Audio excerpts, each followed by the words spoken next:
Shadow of the Erdtree is releasing next week, and in preparation for that, myself and the legends hanging out in my YouTube live chat went on a little mission to create the best build possible that will absolutely annihilate the DLC. And I have to say, we more than succeeded with that task, as we created a build that can use some of the most broken weapons in the game to make it an absolute breeze, which is why I am making this video, so that you too can go into the DLC with quite possibly the best build possible. So I guess without wasting any more time, let me just show you this insane build we created. Now, as I mentioned in the intro there, the creation of this build was live streamed, and of course we took a lot of influence from those people in the live chat, and we came to the conclusion that we wanted to make a build that is extremely versatile, so no matter what enemy we come up against, we're going to have an answer to their relevant resistances or weaknesses that we can exploit, which is what led us to go down the route of creating a strength and faith hybrid build. Like I say, one of the main reasons to do this was versatility, because if you didn't know,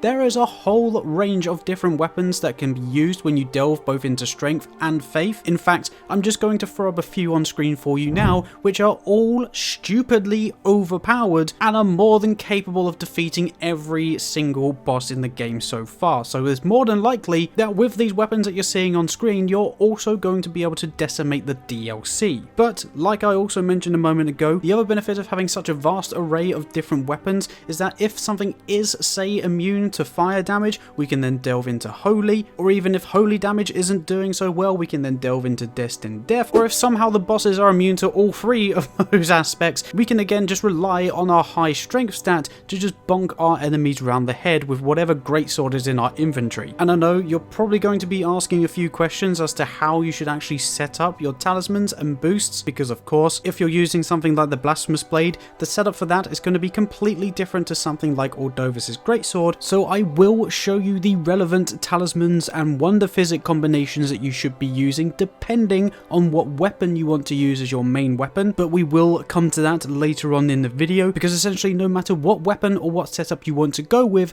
the stats are always going to stay the same. So I'm just going to throw them up on screen for you right now, and again, as always, it's going to be a level 150 character, and as you can see, we've got 45 points into vigor, 18 mind, 26 endurance, 65 strength, 22 dexterity, 10 intelligence, 33 faith, and then 10 arcane. And just to let you know, intelligence and arcane are at 10 because on this character you're seeing the gameplay with, it is a wretch character, so the base stats are 10, so essentially do not put anything into either intelligence or arcane. And as I mentioned at the beginning, this is a strength and faith hybrid, leaning more into strength so that we can get the best physical damage out of all of the weapons that we've mentioned. The 33 faith allows us to use both Golden Vow's incantation and the Howl of Shibiri, which Golden Vow will give us a plus 15% extra damage boost, and Howl of Shibiri will give us a plus 25% extra damage boost. Of course, where we've only got 33 faith in the build, we're not going to have access to every single incantations, and the one that we do are of course going to be relatively weak, but with Golden Vow and Howl of Shibiri active, you can still buff them up and make things like the Ancient Dragon Lightning Strike extremely useful in this build. But realistically, the main focus is of course going to be the weapons that we mentioned, and just so you know, for reference, the gameplay that you're seeing in the background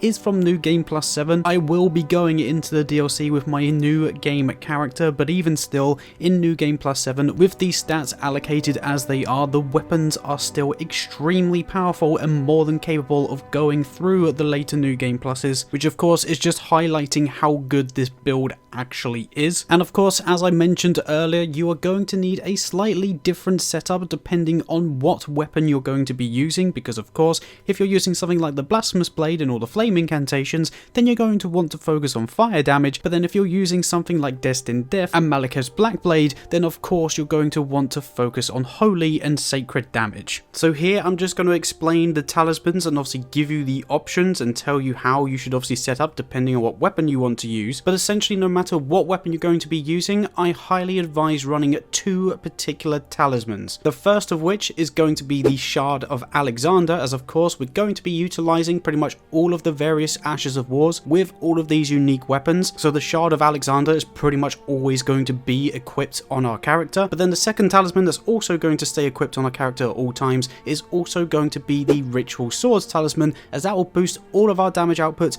by 10% as long as we're at full HP, and yes, that does also include any incantations that you want to run as well. But for the last two talismans talisman slots, you're going to want to change them out depending on what weapon you want to use. So again, I'm going to present it a little bit differently, but here are the sort of like talismans you're going to want to use, and obviously let me explain when you want to use them. Of course, we've got the Fire Scorpion Charm as one of the options, and essentially if you're using any kind of fire attack, then of course you're going to want to rock this talisman, as that will give you a plus 12% damage boost to all of your fire based attacks. But then as you can see, we've also got the Sacred Scorpion Charm and the Lightning Scorpion Charm, because again, more specifically with the Sacred Scorpion Charm, if you're using anything like Ordovis's Greatsword or even Malekith's Blackblade and the Destined Death abilities, you will be better off using the Sacred Scorpion Charm, as that raises holy damage, which obviously those types of weapons deal, and again that will also apply to any holy incantations you want to run. And then the same goes for the Lightning Scorpion Charm. If you're using any weapons that deal lightning damage or any incantations that deal lightning damage, then of course run the Lightning Scorpion Charm. And then another stupidly powerful talisman to run with this build is going to be the Godfrey Icon, especially of course if you're using any charged skill powers or any charged incantations, because again, by using Godfrey's Icon you'll boost their damage output by 15%, so this works especially well for weapons like Erdtree and Ordovis's Greatsword. But then if you feel you need a little bit more protection in this build, you can of course run the Draconic Great Shield or any of the Crest Shields if you don't quite have the Great Shield just yet. And then of course, if for whatever reason you do want to get more damage out of the incantations because you're already doing enough damage with the weapon, then of course you can also run Flock's Canvas Talisman, because that again will boost your incantations damage output by 8%. So I know there's a lot of information I've just thrown at you, but like I say, no matter what weapon you're going to be using in this build, the Shard of Alexander and the Ritual Swords talismans are going to be your mainstays and are basically never going to come off your character. But then depending on which weapon you want to main, you will have to make sure that the last two talismans that you're running alongside the Ritual Sword and Alexander's Shard are the correct ones to obviously boost the relevant damage type that your main weapon is using. Just take notes of those, make sure that you're using the right talismans for the right weapon, and you'll be well on your way to destroy everything in the game. But there is still one more thing that we can do to boost our damage output even more, and that is of course delve into our Wonder Physick, where again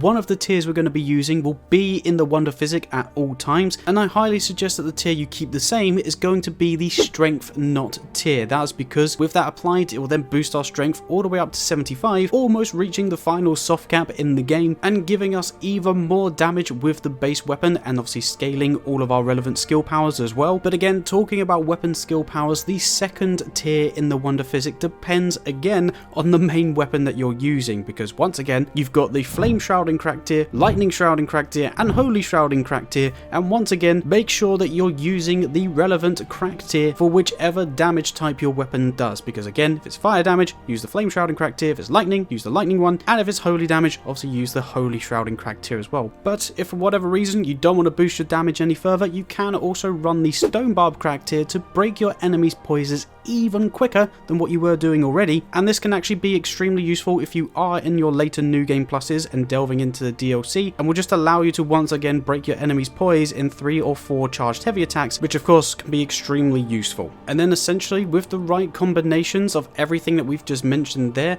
that is how you're going to be doing the damage that you're seeing on screen, which of course I know is going to get affected by the new leveling system that is going to occur in the DLC, but like I say, these weapons are extremely powerful and can break enemy stances really quickly. So although we're going to be doing quite a lot less damage in the initial stages of the DLC, if you choose to use a new leveling system, you will still be able to break their poises, and although the fights might take a little bit longer, you'll still just be able to wipe the floor with pretty much any boss with this setup. And essentially that statement alone sums up why me and my live chat decided to create this build, and why I am personally dubbing it the best build that you can use for Elden Ring's DLC. And just like that, you now have access to one of the best builds that I have personally used in the game. Of course, as most of you probably know, strength and faith builds are pretty much the meta for all of the reasons that we said in this video, which is why me and the live chat basically went in that direction and created this insane build. Again, we wanted to keep it level 150 to keep it in theme with the rest of the builds on this channel, and although we created it in mind to go into the DLC in the first playthrough, so there'll be be at their base values with no heightened defense or attack, this build is still capable of destroying the base game in New Game Plus 7, so it's probably still going to be viable for the DLC in New Game Plus 7. So if you are looking for an extremely versatile build that also packs an absolute punch, then I heavily recommend running this particular build. But of course, this wasn't all down to me, it was also involving everyone in the live chat, so I just wanted to say a huge thank you to those that tuned into the live streams. Obviously you know who you are, and I have probably thanked you